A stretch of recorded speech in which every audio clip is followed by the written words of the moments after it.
আসসালামু আলাইকুম। আমি আজকে একটা শাক নিয়ে আসছি ছাদের থেকে।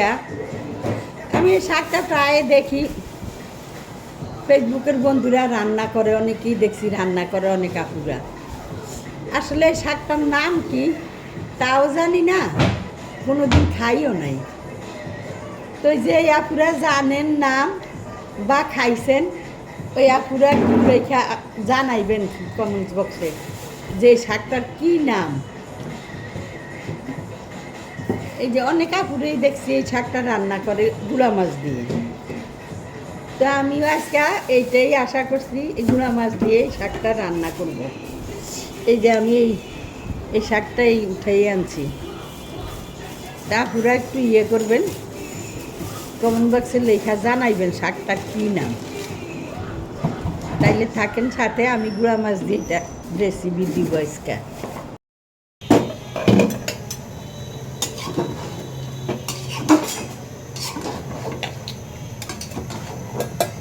ডাকনাটা সরাই দেখি কি পর্যায়ে। এই যে সামান্য একটু পানি দিছি, ছোট মাছও নরম শাকও তো হয়েই গেছে।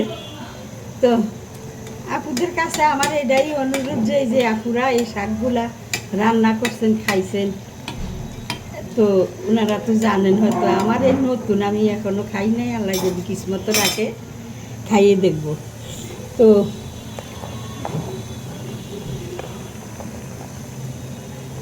আপুরা শাকটার নাম কি একটু জানাইবেন। আমি তো নাম জানি না, রান্নাই করলাম, খাওয়ার জন্য আশাই করলাম। তো আর একটু ঢেকে দেই, আর একটু হোক। আচ্ছা, সাথে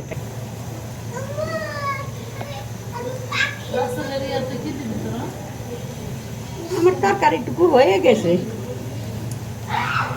তাহলে কিসমত কেমন মিলে জানি না, নতুন রেসিপি দিলাম। অনেকেই দেখি এই শাক দিয়ে তরকারি রাঁধে, এই জন্য আমি দিলাম, রাঁধলাম একটু। আমার ছাদ বাগানে অনেক হয় এগুলা, কিন্তু আমি আসলে আনি না, উঠাই উঠাই ফেলে দিই। আমি দেখছি অনেক আপুরা রান্না করে, তাই আনলাম। তো কেমন হয় রান্না করে খাইয়ে দেখে আবার জানাবো না। তাহলে রাখি এখন, পরে আবার খাওয়ার পরে লাস্ট দিয়ে দিব নি। এখানে এখানে আম ডাইল